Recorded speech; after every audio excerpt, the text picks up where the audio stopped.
You ever wake up and just feel it? That weight, that sick, low hum of existence pressing down on you like gravity turned up a notch. Except it isn't the world itself. It's the knowledge of it, the awareness, the quiet, brutal certainty that you don't belong here. Not in this version of reality. Not in this awkward, choking, artificial parody of a world. And I don't mean it in the overly dramatic, misunderstood teenager sense, like some protagonist in a coming-of-age movie where everything magically works out in the end. No, it's worse than that, because the world isn't cruel. The world isn't malevolent. The world just exists. It turns, it consumes, it decays. A cold, indifferent machine that doesn't care if you make it out alive or rot quietly in the middle of it. And somehow that is harder to accept. It's easier to hate something when you can point at it. Easier to fight a monster when it has a face. But this world,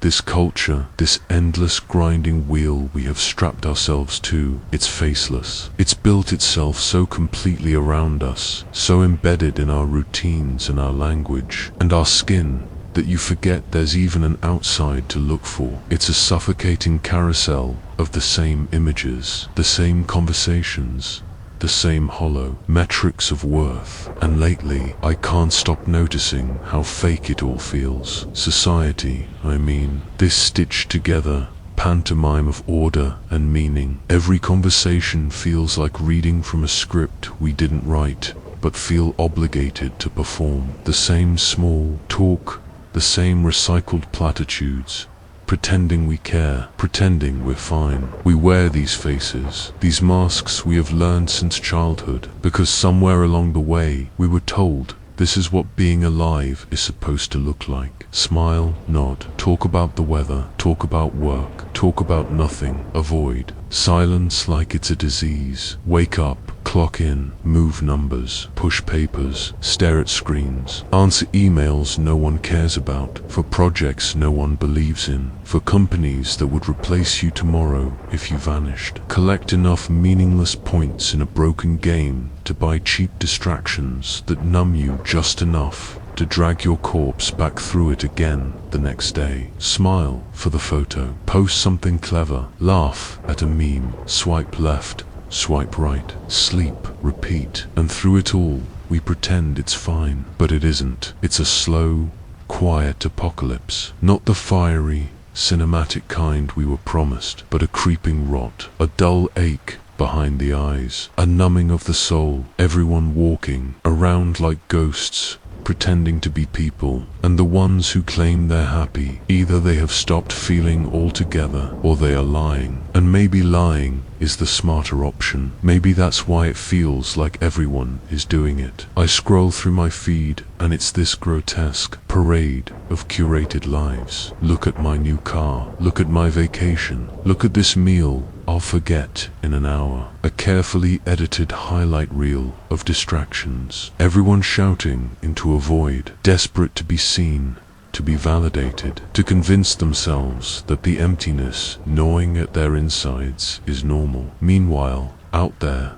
beyond the ads and the filters, the world is literally dying. The air is poison. The oceans are choked with plastic. Forests are paved over for parking lots and data centers. We are watching entire ecosystems vanish in real time, and we are too busy arguing about celebrity, drama, and phone updates to care. We invented gods to justify our cruelty, invented borders to divide ourselves, invented money so a few could starve the many, built systems that feed on suffering and then act shocked when people start breaking under the weight of it. And maybe it was always destined to be like this. Maybe civilization was a bad idea from the start. Maybe we weren't built for this, cramming ourselves into glass boxes, slicing up the earth to build towers and machines, cutting ourselves off from the sky, the soil, from each other, trading the infinite for cheap illusions of control, trading quiet for noise, trading community for networks. And the worst part is,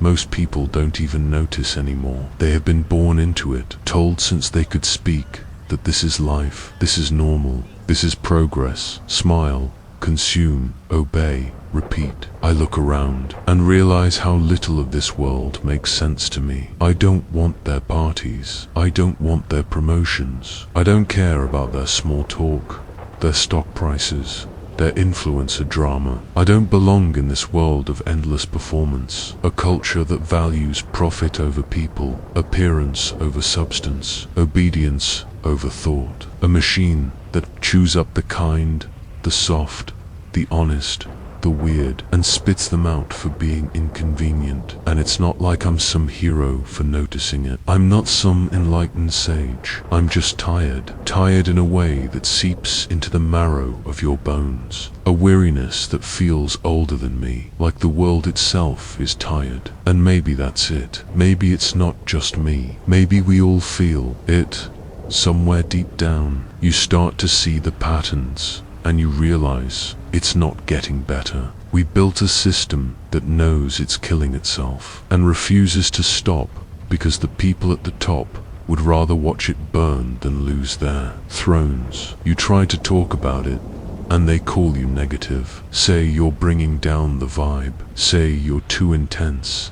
Nobody wants to hear about the cracks in the wall. They're too busy hanging paintings over them, and I get it. Ignorance is a kind of mercy. Maybe if I could stop caring, I could breathe easier. Maybe if I could convince myself this is fine, that this is normal, I could keep moving, but I can't. I can't unsee it. I can't unknow it. I see the homeless man curled up beneath a billboard for luxury condos. See the assembly line workers clocking out with hollow eyes. See the forests raised for shopping malls no one needs. I see the way kindness is treated like weakness, the way vulnerability is mocked, the way truth is drowned in noise. And I wonder how much longer I can pretend this is a world I want to be part of. How long I can stomach a culture where a person's worth is measured by how well they play.